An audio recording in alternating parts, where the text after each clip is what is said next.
FTP நேயர்களுக்கு வணக்கம். இன்று நம்மோடு இணைந்திருப்பவர் கல் நல்லசாமி அவர்கள். வணக்கம். வணக்கம். எப்படி இருக்கீங்க? நலமாக இருக்கின்றேன். தமிழ் சினிமா எப்படியோ அந்த மாதிரி அரசியல், தமிழ்நாடு அரசியல்ல குறிப்பா நடிகைகளுடைய ஆதிக்கம் ரொம்ப காலமாவே இருந்துட்டு நம்ம முன்ன இருந்து பார்த்துட்டு வரோம்.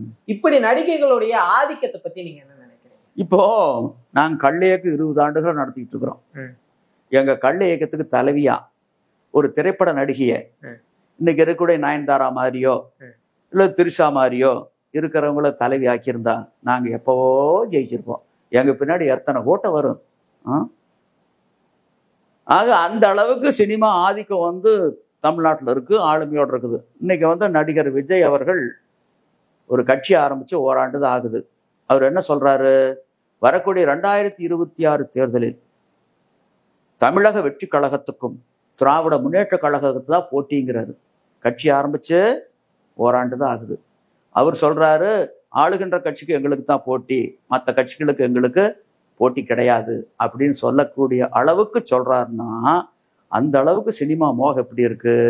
இப்ப அவரு எப்படி அவரை ஏத்துக்கிறாங்கன்னா, திரைப்படத்துல தன்னுடைய இடது கால தூக்குனா 200 பேர் சீமன்ன பேர் மாதிரி உருள்றாங்க, வலது கால தூக்குனா வந்த கூட்டமெல்லாம் சரியுது.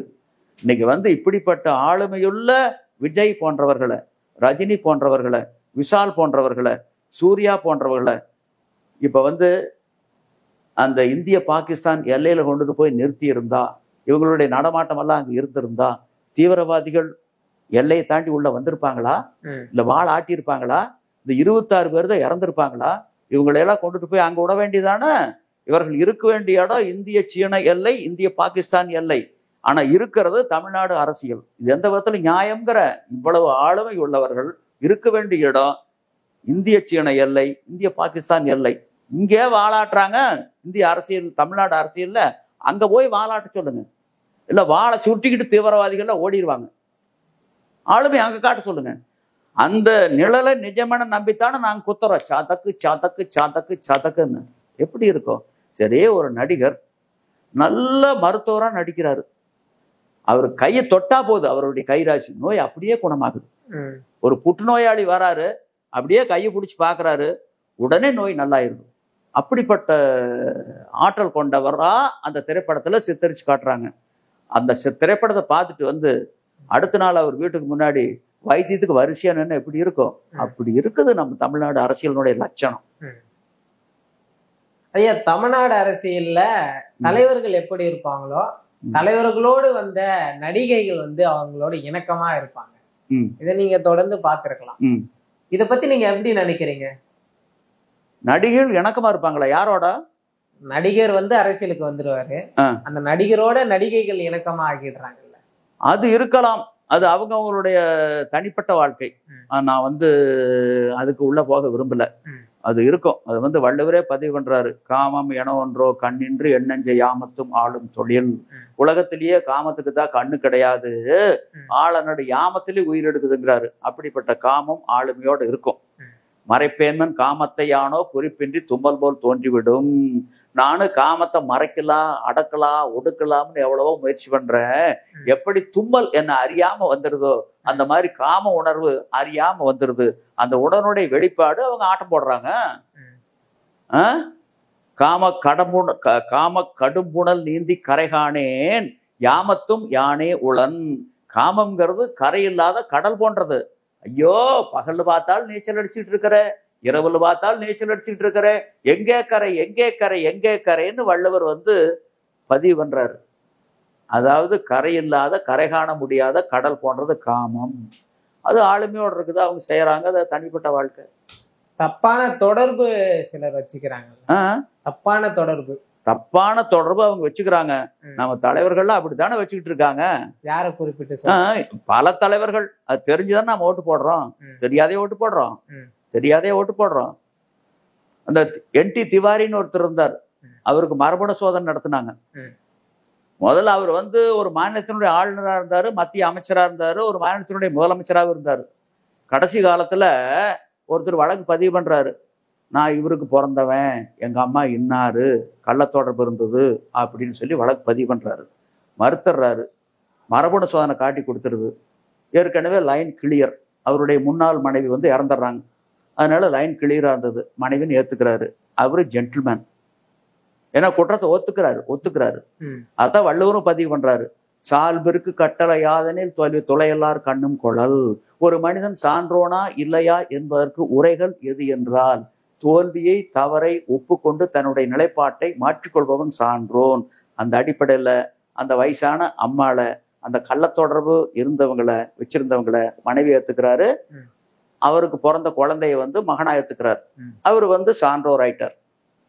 ஆனா தமிழ்நாடு அரசியல்ல பல தலைவர்களுக்கு மரபணு சோதனை நடத்தி இருந்தால் ஊருக்கு ஒருத்தர் 2 பேரும் அப்பா அப்பா அப்பான்னு வருவாங்களே. தமிழ்நாடு அரசியல்ல அவர் கூச்சி வச்சிருக்கக்கூடிய சொத்துக்களை எல்லாம் எப்படி பிரிச்சு கொடுக்கறது?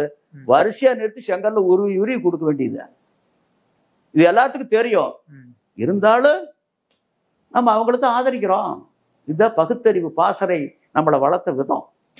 லிவிங் டுகெதர் அப்படின்னு ஒரு வாக்கியம் இருக்கு, ஒரு வார்த்தை. அப்படின்னா ஒரு ஆணும் பெண்ணும் ஒரே அறையில இருப்பாங்க, கணவன் மனைவியா இருப்பாங்க, ஆனா அவங்க திருமணம் செஞ்சுக்க மாட்டாங்க.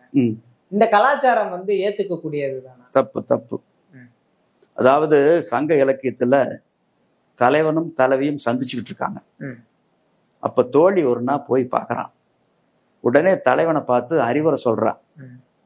அண்ணாந்து ஏந்திய வளரிள வனமுலை தளரினும் பொன்னீர் மேனி மணியின் தாழ்ந்த நன்னெடுங்கூந்தல் நரைப்பினும் நீத்தல் ஓம்புமதி பூக்கள் ஊற.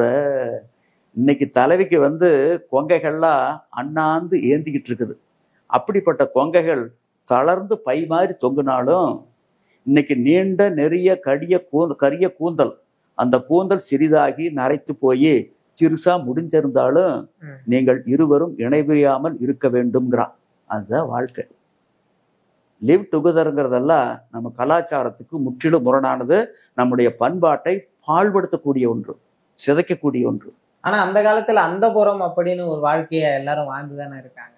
அந்த புறம் இருந்திருக்கலாம் அரசனுக்கு. ஆனா அந்த புறத்தை பத்தி பெருமையாரு பேசல, எந்த இலக்கியம் பேசல. ஒரு புலவன் போறேன், அரசியை பார்க்கிறேன்.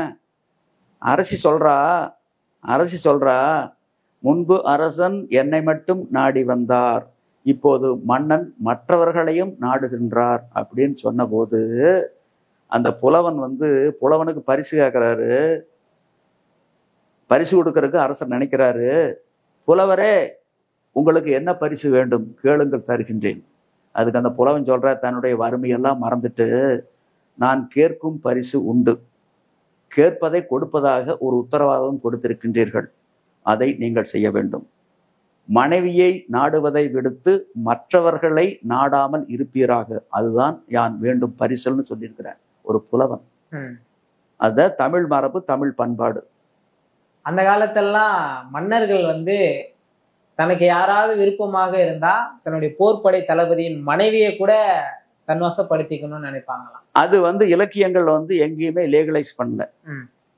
இலக்கியங்கள் எங்கேயுமே அதை வந்து ஏத்துக்கல. சில தவறுகள் நடந்திருக்கலாம், அந்த தவறுகளை தமிழ் இலக்கியங்கள் கண்டித்திருக்கின்றன வன்மையாக. அதை முதல்ல புரிஞ்சுக்கங்க. ஆனா நம்மை வழிநடத்தக்கூடிய தலைவர்கள் பலரும் அப்படி இல்லை. நீங்க யோசிச்சு பாருங்க, சிந்திச்சு பாருங்க. போடுறா போலஞ்சொல்லிங்கிறோம், ஆனா உள்ள போய் பாருங்க. அதுதான் வள்ளுவர் சொன்னாரு, அரசியல் தலைவர்கள்ல பெரும்புள்ளிகள் தானே. சினிமா நடிகர்கள்ல நீங்க சொல்ற மாதிரி பெரும்புள்ளிகள் தானே. பெரும்புள்ளினா யாரு? கரும்புள்ளிகள் தான் பெரும்புள்ளி. இதைத்தான் வள்ளுவர் பதிவு பண்றாரு 2000 வருஷத்துக்கு முன்னாடி. புறம் கொன்றீர் கண்டனையரேனும் அகம் கொன்றீர் மூக்கிற்கு அறியார் உடைத்து. எங்க பகுதி கொங்கு நாடு முல்லை நிலம், மேய்ச்சல் நிலம், குரங்காடு இருக்கும். அந்த குரங்காட்டுல வேலி இருக்கும்.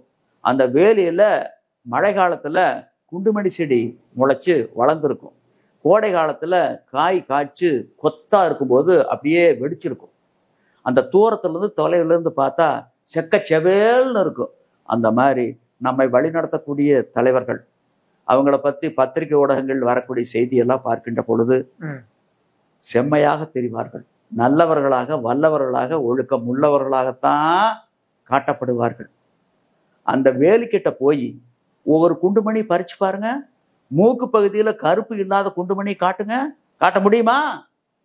மூக்கு பகுதியில கருப்பு இல்லாத குண்டுமணி காண முடியுமா? முடியவே முடியாது. ஆகவே பெரும்புள்ளினா கரும்புள்ளி இருந்தே தீரும். கரும்புள்ளி இல்லாமல் எவரும் பெரும்புள்ளி ஆகிவிட முடியாது.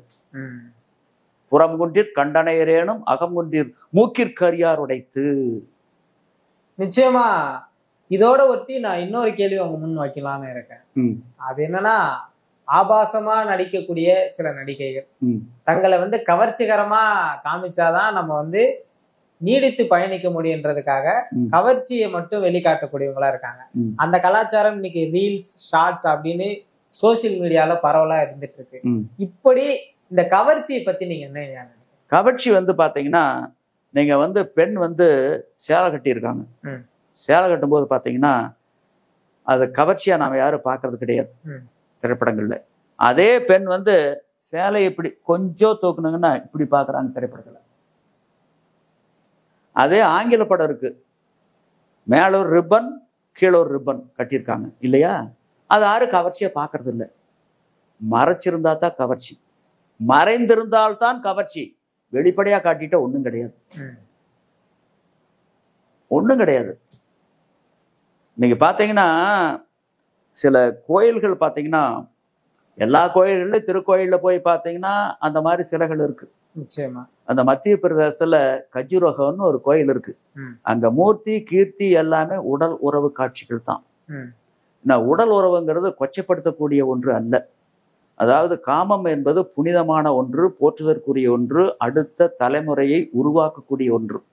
எல்லா உயிரினங்களுக்கும், ஒரு செல் உயிரினத்திலிருந்து மனிதர்கள் வரையிலும் அந்த காம இச்சைங்கிறது உண்டு உண்டு உண்டு. அதனாலதான் காமம் என்பது கண்ணில்லாத ஒன்றுன்னு வள்ளுவர் பதிவு பண்றாரு. ஆனா ஆறறிவு படித்த மனிதனை பொறுத்தளவுல அதுக்கு சில வழிமுறை இருக்கும். சென்ற விடத்தால் செலவிடாது இதுவரை நன்றின் பால் உய்ப்பது அறிவு. கால் போன போக்குல, கருத்து போன போக்குல, ஆசைக்கும் சபலத்துக்கும் உட்பட்டு தன்னுடைய வாழ்க்கையை அமைத்து கொள்ளாமல் நல்ல வழியில் செலுத்துவதுதான் அறிவு. அதாவது இன்னைக்கு பல பேர் மதலேறி தாண்டுறாங்க. மதலேறி தாண்டதுனால என்னென்ன வருது? பகை, பாவம், பழி, அச்சம் என 4 இகவாவாம் இல்லிருப்பான் கண். மதலேறி தாண்டதுனால அது 4 வருதுன்னு வள்ளுவர் பதிவு சொல்றாரு. நலக்குரியார் யாரெனின் நாம நீர் வைப்பின் பிறர்க்குரியார் தோல் தோயாதார். இந்த உலக நலன்களை எல்லாம் பெற தகுதி பெற்றவர்கள் யார் என்றால் அடுத்தவருடைய மனைவனுடைய தோளை தழுவாதவர்கள் அப்படின்னு வள்ளுவர் பதிவு பண்றார். அடுத்த சில சொல்றாரு பாருங்க, செருப்புல அடிச்ச மாதிரி, பொருட்பெண்டிற் பொய்மை முயக்கம் இருட்டறையில் ஏதிர்ப்பினம் தழியற்று. பொருளுக்காக, பணத்துக்காக, காசுக்காக முந்தானை விரிக்கின்றாள் அல்லவா விளைமகள். அப்படிப்பட்ட விளைமகளோடு உறவாடக்கூடிய அந்த பொய்யான உறவானது, புணர்ச்சியானது எப்படிப்பட்டது என்றால், இருட்டான அறையில் முன்பின் அறியாத, தெரியாத, பழகாத ஓர் இறந்த உடலுடன் புணர்வதும் ஒன்று, அவளுடன் புணர்வதும் ஒன்று.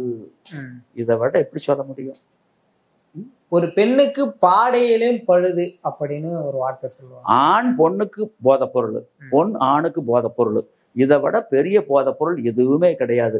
இந்த போதை பொருள் அழிந்த பேரரசுகள் தான் ஏராளம் ஏராளம் ஏராளம் ஏராளம். குறிப்பா சொல்லணும்னா எல்லா பேரரசும் தான்.